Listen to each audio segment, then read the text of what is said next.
সাদা রঙের মাঝে সোনালী কারুকাজের সুবিশাল সিংহাসন, যা দেখলেই মনে হবে কোনো রাজদরবার থেকে তুলে আনা হয়েছে। সব ঠিক থাকলেও সিংহাসনের বসার জায়গায় দেখা যায় সোনালী টয়লেট। প্রথম দেখাতে মনে হতে পারে মার্বেল ও সোনা দিয়ে তৈরি করা হয়েছে এটি। পাশেই খোদাই করা ফলকে লেখা আছে রাজার উপযুক্ত সিংহাসন। এ দৃশ্য ওয়াশিংটন ডিসির ন্যাশনাল মল এলাকার। মার্কিন প্রেসিডেন্ট ডোনাল্ড ট্রাম্পের হোয়াইট হাউস সংস্কার কাজের সমালোচনা করে বিশালাকার সিংহাসনটি বসানো হয়েছে। দ্বিতীয় মেয়াদে ক্ষমতায় আসার পর থেকেই ট্রাম্প হোয়াইট হাউস এবং বৃহত্তর ওয়াশিংটনে ব্যাপক সংস্কার কাজ চালিয়ে যাচ্ছেন। লিঙ্কন বেডরুম সংলগ্ন বাথরুমটি সংস্কার করার পাশাপাশি তিনি ওভাল অফিসেও প্রচুর সোনালী কারুকাজ করিয়েছেন।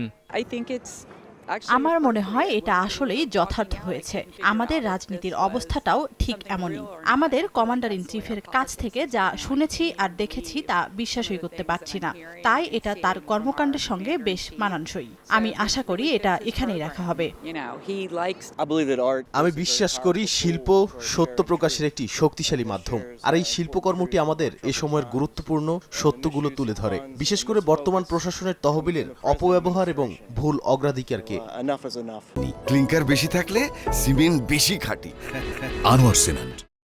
সিংহাসনের পাশেই ফলকে লেখা আছে অভূতপূর্ণ বিভাজন, ক্রমবর্ধমান সংঘাত আর অর্থনৈতিক অস্থিরতার এই সময়ে প্রেসিডেন্ট মনোযোগ দিয়েছেন হোয়াইট হাউসের লিঙ্কন বাথরুম সংস্কারে। তার এই শ্রেষ্ঠ কীর্তি মনে করিয়ে দেয় তিনি শুধু একজন ব্যবসায়ী নন, বরং নিজের মতো করেই ব্যবসার কাজ সামলাচ্ছেন। যিনি সমস্যা দেখছেন আর সেটিকে সোনায় মুড়িয়ে দিচ্ছেন। ট্রাম্পকে কটাক্ষ করে বানানো এই সিংহাসনের সঙ্গে টয়লেট পেপারের রুলে লেখা আছে দ্য সিক্রেট হ্যান্ডশেক। মার্কিন গণমাধ্যমের খবর অনুযায়ী এই একই নামের দল এর আগে ট্রাম্প ও কুখ্যাত যৌন নিপীড়ক জেফ্রি এপস্টেইনের হাত ধরে থাকার একটি মূর্তি তৈরির কথা স্বীকার করেছিল। বরকতুল্লাহ, সময় সংবাদ।